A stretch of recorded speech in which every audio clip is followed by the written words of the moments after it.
आश्रम बन गया तो मतंग ऋषि ध्यान में बैठे, लेकिन उनके चेहरे पे एक लंबी सी स्माइल मतलब मुस्कान सी आ गई।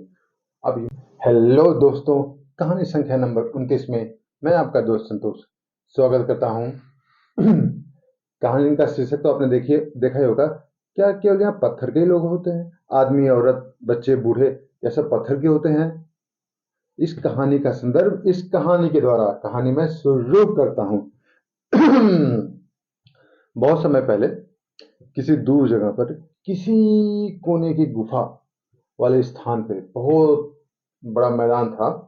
उसी गुफा में कह लीजिए एक तरह का गांव बसा हुआ था।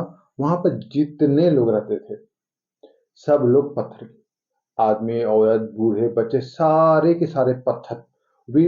ऐसा मामूली पत्थर नहीं, एकदम ठोस पत्थर, एकदम पूरा शरीर पत्थर की तरह। ऐसा पत्थर की अगर चमड़ी से उसको खींच कर निकालो तो चमड़ी दर्द कर जाए, जैसे लगता है चिपक गया उसी के साथ ही इनबिल्ड ऐसा पत्थर। लेकिन ये लोग हमेशा तो ऐसे नहीं थे।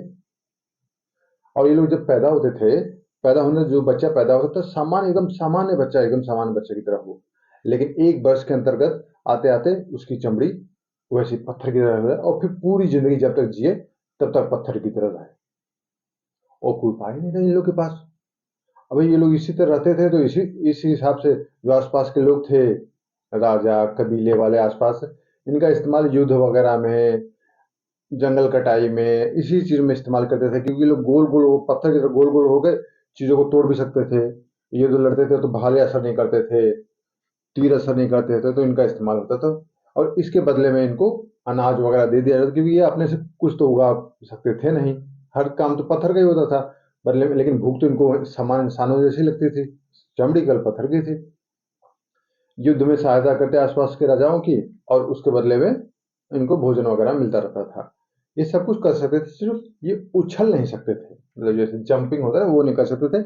इसलिए अगर कभी गड्ढे में गिरे तो मतलब मामला खत्म था, निकलने का प्रश्न ही नहीं था। ऐसी सब कुछ चल रहा था उनकी लाइफ में। अब ये लोग परेशान तो थे ही, बहुत बहुत उपाय किए, बहुत जगह खोजे, कैसे भी चमड़ी से मुक्ति मिले, हम भी सामान्य इंसानों की तरह हो जाए, लेकिन कुछ हुआ नहीं। ऐसे ही एक जिस राजा के अंतर्गत वो लोग अक्सर काम करते थे, उस राजा ने कहा कि भाई देखो, मुझे अपना राज्य बढ़ाना है, तो जंगल में जो कबीले हैं उनको भगा के मुझे अपना राज्य की सीमा बढ़ानी है।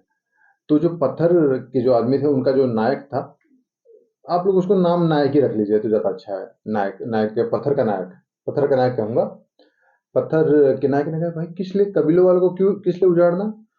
उनको चाहिए, आपको चाहिए तो उनको कोई जमीन दे दो, उसके बदले में जमीन ले लो, बात खत्म। बोला राजा, बोला नहीं, हम उनको पूरा उजाड़ेंगे, बाकी वो कहीं जाए हमें उससे कोई मतलब नहीं। पत्थर के नायक ने कहा भाई ऐसी लड़ाई हम नहीं लड़ते।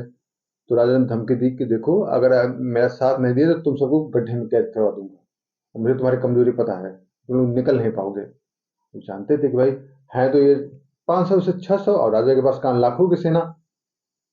गड्ढे में फेंक देगा तो ये क्या कर लेंगे? कुछ नहीं कर सकते। बाकी चीजों से तो लड़ लेंगे, लेकिन बाहर कैसे निकलेंगे? आधे मन से वो तैयार हो गए, चलो ठीक है, कबीले पर आक्रमण करेंगे। कबीले पर आक्रमण किया, पूरे कबीले को तहस नहस कर दिया।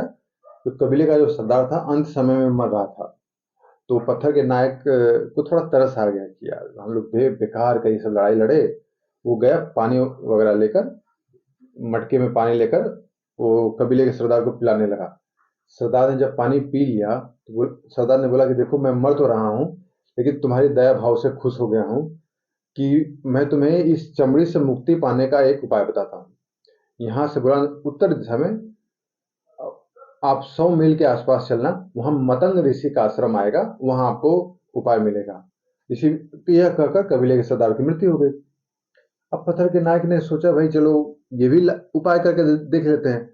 तो उसने अपने साथियों को बात बताई, तो 3 लोग, बड़े बड़े लोग, और एक 15 साल का लड़का, ये 4 लोग तैयार हो गए कि चलो ठीक है, हम चलने को तैयार हैं।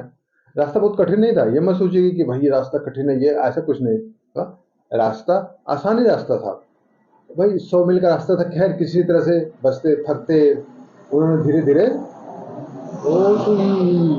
फिर से प्लेन आ गया, छोड़िए। और उन्होंने धीरे धीरे धीरे धीरे धीरे करते करते रास्ता पार कर गए, मतंग ऋषि के आश्रम पहुंचे। भाई आश्रम की तो पहचान ही अलग होती है, पता लग जाता है कि हाँ भाई किसी ऋषि का आश्रम है। उजड़ा हुआ आश्रम था, टूट फूट गया था, मतलब उसकी देखभाल करने वाला कोई नहीं था, लेकिन अंदर से लगता था जैसे एकदम ताजा हो। लेकिन जहाँ आश्रम, जहाँ मतंग ऋषि को देखा उन्होंने, जहाँ वो तपस्या करते वहां तक तो ठीक था, लेकिन आसपास बहुत ज्यादा जंगल झाड़ी हो गई थी। उन्होंने ऋषि को प्रणाम किया। और हाँ, एक बात और, ये मतंग ऋषि वही मतंग ऋषि है जब भगवान श्री कृष्ण जब युद्ध वगैरह समाप्त हो गया महाभारत के, जब वापस लौट रहे थे, तो रेगिस्तान में यही मतंग ऋषि मिले थे और उन्होंने भगवान श्री कृष्ण को श्राप देने का प्रयास किया था। तो भगवान श्री कृष्ण ने रोक दिया था, बोला कि आपका श्राप मुझ पर असर नहीं करेगा, आप ऐसे मत करिए। ये वही मतंग ऋषि थे। जब भगवान का दर्शन हो गया तो भगवान ने आदेश दिया कि भाई आप तपस्या करिए, आपका जब आयु पूरा होगा हम आपको अपने पास बुला लेंगे। वो तपस्या ही कर रहे थे, वही मतंग ऋषि।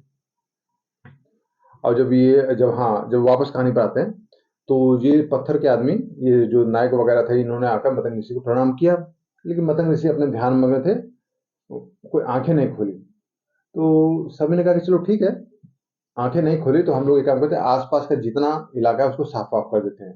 उन्होंने खूब झाड़ियाँ वगैरह खूब अच्छे से साफ वगैरह कर दिया, एकदम आश्रम एकदम नया सा बना दिया, जैसे लगता है कल का ही आश्रम बनाओ, इतना बढ़िया से बना दिया। लेकिन देखिए मतंग ऋषि, इतना जब आश्रम बन गया तो मतंग ऋषि ध्यान में बैठे, लेकिन उनके चेहरे पे एक लंबी सी स्माइल, मतलब मुस्कान सी आ गई।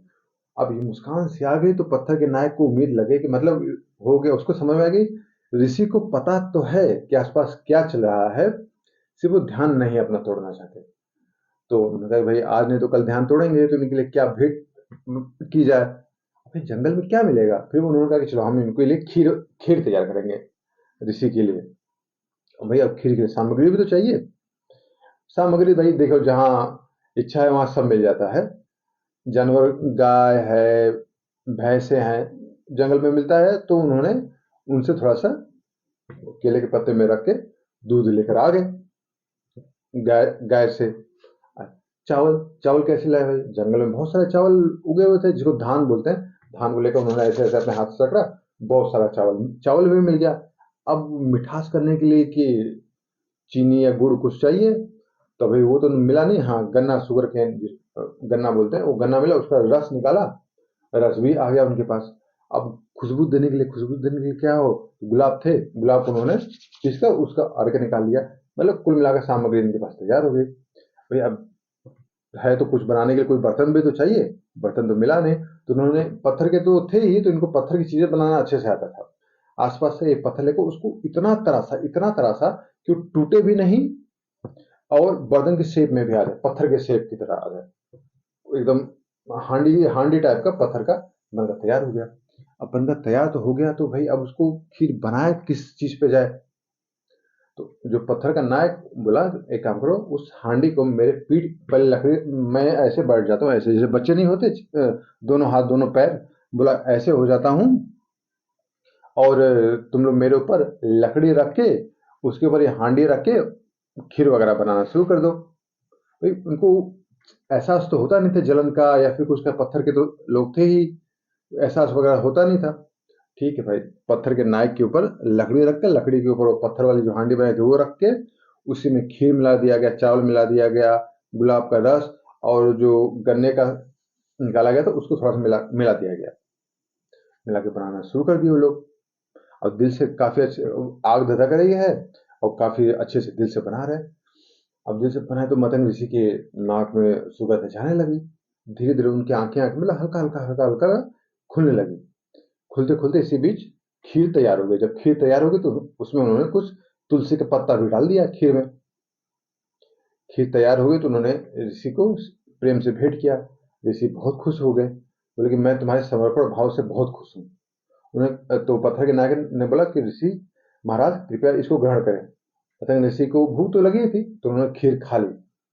और जब उसकी पीठ पर देखा, निशान तो हल्का पड़ गया था, तो बोले बेटा तुमने जो किया, काश तुम्हारे पूर्वज किए होते ना, तो आज ये दिन तुमको नहीं देखना होता।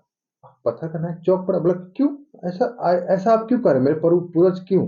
तब मतंग ऋषि ने बताया, बोले कि देखो तुम्हारे जो पूर्वज थे, ऐसे तुम्हारे जैसे नहीं थे, वो सामान्य ही लोग थे, लेकिन अलग अलग राज्य जीतने के लालच में जीतते तो जाते थे, लेकिन वो जो प्रजा को जीतते थे उसको, उसके ऊपर बकायदा, मतलब कहा जाए, सजा देने के लिए पत्थर पीठ पे रख के लोगों को हजारों मील चलाना, 10 मील चलाना, पैरों में पत्थर, हाथ में पत्थर, गर्दन में पत्थर बांध के करते थे। मतलब सारा सजा पत्थर का देते थे।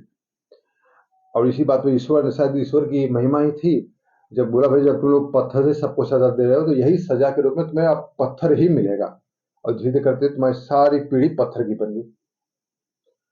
पत्थर का नायक बोला, जी महाराज किसी तरह से हमको मुक्ति दे दो। मतलब ऋषि बोले, हाँ तुम्हारी मुक्ति का समय आ चुका है। एक काम करो, मेरे आश्रम के बाहर जो शमी का वृक्ष है उसमें इस तरह के काले काले फल मिलेंगे। शमी के वृक्ष पर जल्दी फल होते नहीं है, मतलब काले काले। आप ध्यान देखो, कभी आवाकाडो आपने देखा होगा, आवाकाडो के जैसा फल वो पड़ा हुआ था। वो आवाकाडो नहीं था, मैं एक एग्जाम्पल के तौर पर बता रहा हूँ।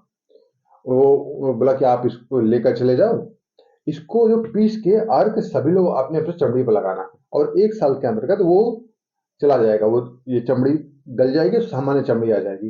लेकिन जाते जाते ऋषि ने एक चेतावनी दी, भाई देखो कुछ भी करना, इसको आग में मत फेंकना और ना ही इसको जलाना। उसको ऐसे ही छोड़ दोगे अपने आप नष्ट हो जाएगा, ठीक है, लेकिन आग में मत जलाना।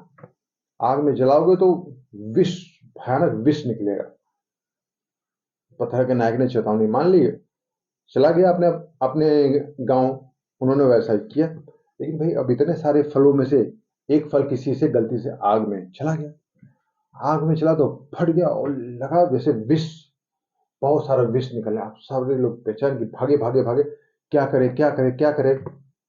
उन्होंने पेड़ पौधे, आसपास के पेड़ पौधे सबसे प्रार्थना की, हमें बचा लो, हमें बचा लो, हमें बचा लो। तो 3 लोग सामने आए, पहला नीम, दूसरा धतूरा, तीसरा करेला। ये तीनों पौधे पहले नहीं हुआ कर, पहले उस तरह नहीं होते थे, मतलब कड़वे नहीं होते थे और तीखापन इस तरह का नहीं लिया हो, तो सामान्य हुआ करते थे। नीम ने वो विष सोख कर एकदम कड़वा हो गया। धतूरा वो विष सोख लिया, एकदम सफेद रंग का हो गया, ताकि अगर किसी की आंख में पड़ जाए तो एकदम से आंखें फूट जाए, पी लो तो मृत्यु भी हो जाए। करेले ने भी ग्रहण किया, करेले ने ग्रहण किया तो तीता हो गया, कड़वा जैसा हो गया। तो इन तीनों ने वो विष ग्रहण करके आज वर्तमान के इस तरह के हो गए। अब ग्रहण कर लिया तो भाई इसी बीच पत्थर के लोगों का वो कष्ट भी दूर हो गया, उनकी चमड़ी भी एकदम सामान्य हो गई। इस पर वो सभी लोग सामान्य व्यक्ति हो गए। और करेले, नीम और धतूरे में ये गुण क्यों आए ये भी आपको पता चल गया। तो वो सभी लोग सुखी सुखी रहने लगे। कहानी गई वन में, सोचो अपने मन में। चैनल को लाइक सब्सक्राइब करिए और नए कंटेंट के लिए कल का इंतजार करिएगा। कल फिर एक नई और ताजा तरीन कहानी लेकर आऊंगा। Signing off, bye.